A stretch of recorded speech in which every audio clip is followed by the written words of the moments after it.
श्रोता प्रेमियों, मैं राम सागर शास्त्री आप लोगों के समक्ष रखने जा रहा हूं एक प्रसंग, रावण चरित्र।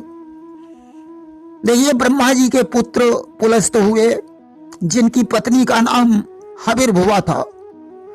हविर्भुवा ने दो पुत्रों को जन्म दिया, अगस्त और विश्रवा को। इनमें अगस्त का विवाह विदर्भ नरेश की पुत्री लोपामुद्रा के साथ हो गया और विश्रवा महिगिर पर जाकर तपस्या करने लगे, जहां ऋषि, नाग और राजर्षि कन्याएं आकर कोलाहल मचा रही थीं, जिससे तपस्या में विघ्न पड़ रहा था। अस्त विश्रवा ने श्राप दे दिया कि मम समीप कन्या जो आई है और तुरंत ही गर्भवती हुई जई है। मेरे आसपास जो भी कन्या आएगी वह गर्भवती हो जाएगी। उन कन्याओं में तृणबिंदु और अलम्बुसा अप्सरा से उत्पन्न कन्या, जिसका नाम इडविडा था, जिसे भरद्वाज ने गोद लिया था। इडविडा का दूसरा नाम देववर्णिनी भी था। उस कन्या ने विश्रवा के वचनों पर कोई ध्यान नहीं दिया। आज श्राप के कारण वह गर्भवती हो गई। भरद्वाज ने विश्रवा के साथ उसका विवाह कर दिया, जिससे एक पुत्र का जन्म हुआ, जिसे कुबेर कहा जाता है। कि एक पुत्र जब ते ही उपजावा और जग में नाम कुबेर कहावा। कुबेर पर ब्रह्मा ने प्रसन्न होकर उन्हें लोकपाल बना दिया। कुबेर ने त्रिकूटाचल पर लंका बसाई। ऐसा माना जाता है कि एक बार पार्वती जी के आग्रह पर भगवान शंकर ने त्रिकूटाचल पर एक स्वर्ण महल बनवाया। विश्रवा ने गृह प्रवेश करवाया और आचार्य दक्षिणा में वह महल मांग लिया और कुबेर को प्रदान कर दिया। वहीं ऐसा भी कहा जाता है कि जब भगवान शंकर ने स्वर्ण महल बनवाया तो उन्होंने गृह प्रवेश में सभी देवताओं को आमंत्रित किया। सभी ने महल की प्रशंसा की, परंतु ब्रह्मा जी खामोश बैठे रहे। पार्वती जी ने ब्रह्मा से खामोशी का कारण पूछा तो उन्होंने बताया, देवी, तुम्हारे इस महल पर शनि की कुदृष्टि है, जिससे ये महल जलकर ध्वस्त हो सकता है। पार्वती ने शनि को मनाने के लिए भगवान शंकर को भेजा और कहा, अगर शनिदेव नहीं मानते हैं तो आप वहीं से डमरू बजा देना, फिर शनि की दृष्टि से महल क्यों जले, मैं स्वयं उसमें आग लगा दूंगी। भगवान शंकर शनिदेव के पास पहुंचे। शनि ने कहा, प्रभु, आपके महल पर मैं कुदृष्टि कैसे डाल सकता हूं? अब आप आ ही गए हो तो डमरू बजाकर अपना नृत्य दिखा दीजिए। भगवान शंकर मस्त होकर डमरू बजाकर नाचने लगे। अब तो ज्यों डमरू बजा, पार्वती जी ने महल में आग लगा दी। महल जलकर राख हो गया। अस्तु लंका का निर्माण शिव ने नहीं बल्कि स्वयं ब्रह्मा जी ने करवाया था। देखिए, एक बार ब्रह्मा जी ने दैत्यों से पहले समुद्र में कुछ जल जंतुओं को उत्पन्न किया और कहा, जो दैत्य इन जंतुओं का रक्षण करेगा उसे राक्षस, और जो इनका यक्षण करेगा उसे यक्ष कहा जाएगा। साथ ही साथ उन्होंने समुद्र के मध्य में त्रिकूटाचल पर विश्वकर्मा के द्वारा एक सुंदर भवन बनवा दिया और कहा, यक्ष और राक्षसों में जो बलवान योद्धा होगा वही लंका का राज्य करेगा। इसके बाद हेति और प्रहेति नाम के दो असुर उत्पन्न हुए, जिनमें प्रहेति तो तपस्या करने के लिए चला गया और हेति ने भया के साथ अपना विवाह कर लिया। भया से एक पुत्र का जन्म हुआ, जिसका नाम विद्युत केश था। विद्युत केश के पुत्र का नाम सुकेश हुआ और सुकेश के 3 पुत्र हुए, माल्यवान, माली और सुमाली। अब तो इन तीनों ने ब्रह्मा जी की घनघोर तपस्या की और वरदान मांगा कि हम लोगों की आपस में एकता बनी रहे। ब्रह्मा जी ने एवं मस्तु कह दिया। उन्होंने विश्वकर्मा से रहने का ठिकाना पूछा तो उन्होंने लंका का पता बता दिया। आज तो त्रिकूटाचल पर्वत पर उन्होंने लंका बसाई और तीनों लोग वहां रहने लगे। माल्यवान के 7 पुत्र हुए। माली ने 4 पुत्रों को जन्म दिया। सुमाली के 10 पुत्र और कैकसी नाम की एक कन्या उत्पन्न हुई। अब तो सभी मिलकर अत्याचार करने लगे कि करन लगे सब अत्याचार और जगमा व्याप्य हाहाकारा। अब तो संसार में हाहाकार मच गया। एक दिन की बात है, माली को सेनापति बनाकर उन्होंने इंद्रपुरी पर चढ़ाई कर दी। माली भगवान विष्णु के हाथों से मारा गया।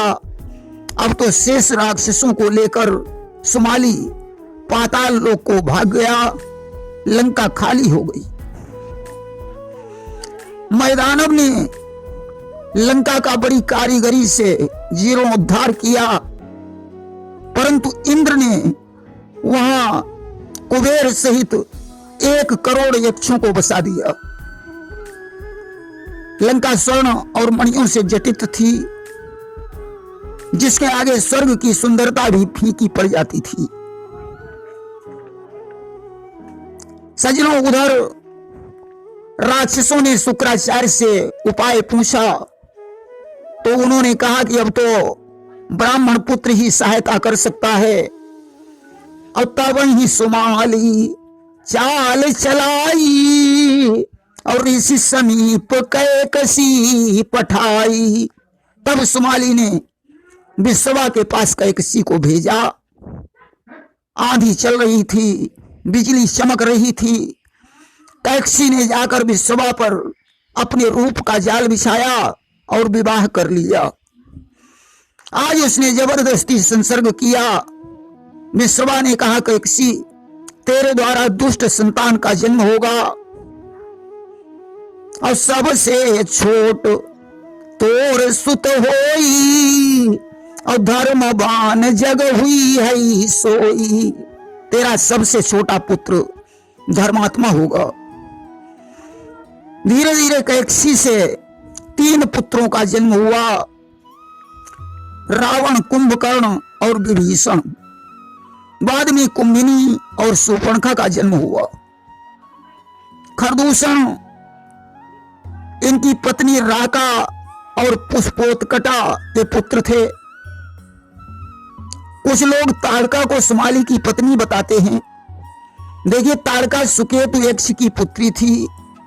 सुकेतु ने ब्रह्मा जी की कठोर तपस्या करके 1000 हाथियों का बल रखने वाली पुत्री का वरदान मांगा था, जिससे ताड़का का जन्म हुआ। सुकेतु ने सुंदर राक्षस के साथ उसका विवाह कर दिया, जिससे मारीच और सुबाहु का जन्म हुआ।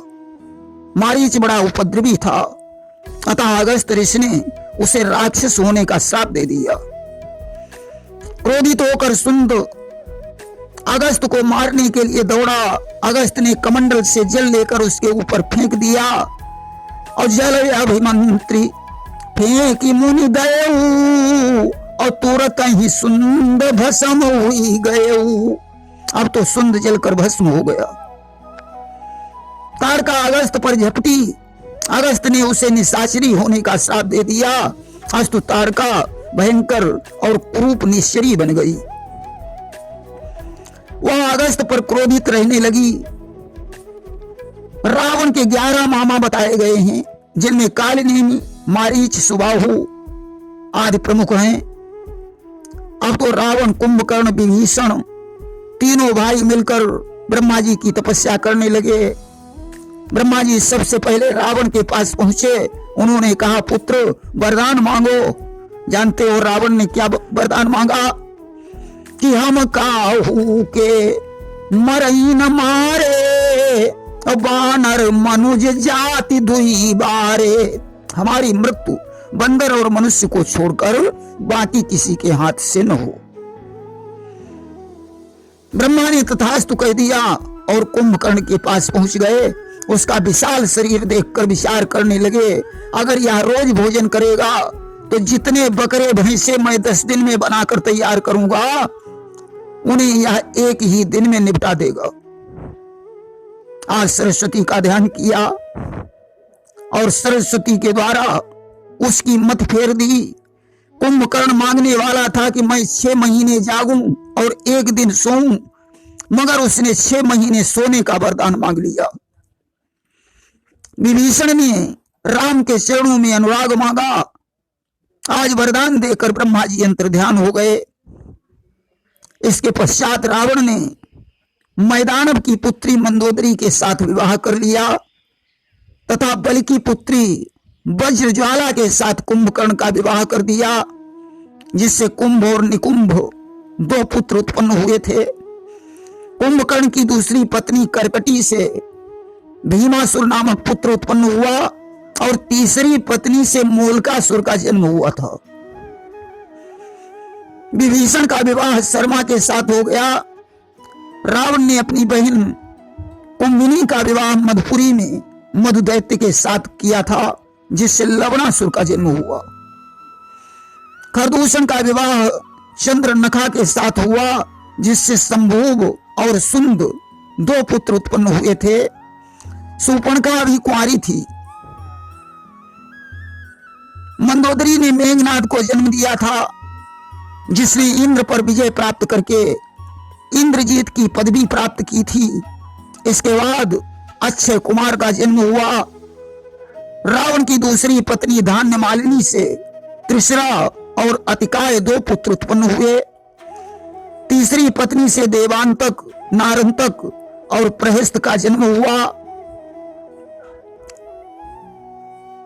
इसके बाद शेष नाग की पुत्री सुलोचना के साथ मेघनाद का विवाह हो गया। रावण का बहुत बड़ा परिवार बन गया। इसने स्वर्ग पर अधिकार करके उसे वापस कर दिया। लंका के बारे में जब इसे जानकारी हुई तो इसने सेना लेकर लंका को घेर लिया। कुबेर आदि यक्ष अपने प्राणों को लेकर भाग गए। कुबेर ने कैलाश पर्वत के पास अलकापुरी बसाई। भगवान शंकर ने उन्हें धनपति बना दिया। विश्वकर्मा ने उन्हें पुष्पक विमान दे दिया। देखिए, पुष्पक विमान में एक विशेषता थी कि इसकी सीटें कभी भरती नहीं थी। इसमें जगह खाली बनी रहती थी। अस्त सूर्य और छाया की पुत्री भद्रा से कुबेर का विवाह हो गया, जिससे नल और कुंवर 2 पुत्र उत्पन्न हुए। ब्रह्मा अप्सरा के साथ उनका विवाह हो गया। अब रावण ने ब्रह्मा जी की तपस्या करके नाग कुंड में अमृत बसा लिया। वहीं एक अप्सरा ब्रह्मा और रावण के बीच की बातें सुन रही थी। ब्रह्मा ने उसे राक्षसी होने का श्राप दे दिया। रावण ने उसे लंका की पहरेदारी के लिए नियुक्त कर लिया, जिसका नाम लंकिनी पड़ा।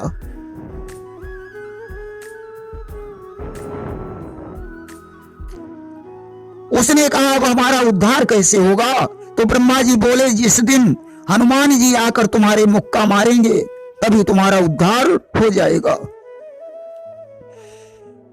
एक बार की बात है, रावण ने कुबेर की अलकापुरी पर चढ़ाई कर दी और पुष्पक विमान छीन लाया। अब तो रावण के नहीं पड़े जमी पर पैर, चढ़ विमान करनी चला सरवन वन की सैर। आज सैर करते हुए रावण कैलाश पर्वत के निकट पहुंचा और खेल ही खेल में उसने कैलाश पर्वत को उठा लिया। अब तो ज्यों कैलाश हिला। सती जी ने शिव से पूछा, प्रभु कैलाश क्यों हिल रहा है? भगवान शंकर ने कहा, प्रिय, मेरा भक्त रावण उसे उठा रहा है। अब तो सती जी को क्रोध आ गया और उन्होंने रावण को राक्षस कहलाने का श्राप दे दिया तथा भगवान शंकर ने भी अपना भार बढ़ा दिया। रावण ने कैलाश को वहीं रख दिया, परंतु रखते समय उसका हाथ दब गया उसी समय रावण ने शिव तांडव स्तोत्र की रचना की और गाने लगा कि जटाटवी गल जल प्रवाह पावित स्थले गले बलम विलंबिताम भुजंग तुंग मालिकाम। परंतु भगवान शंकर ने नृत्य नहीं किया। रावण ने कहा प्रभु आज आपने तांडव नृत्य क्यों नहीं किया? शिव ने कहा लंकेश जब मैं गुस्से में होता हूं तब तांडव नृत्य करता हूं, आज मैं तुम पर बड़ा प्रसन्न हूं। ऐसा कहकर शिव ने चंद्रहास तलवार रावण को प्रदान की और कहा जब तक यह तलवार तुम्हारे हाथ में रहेगी तुम्हें कोई नहीं हरा सकता।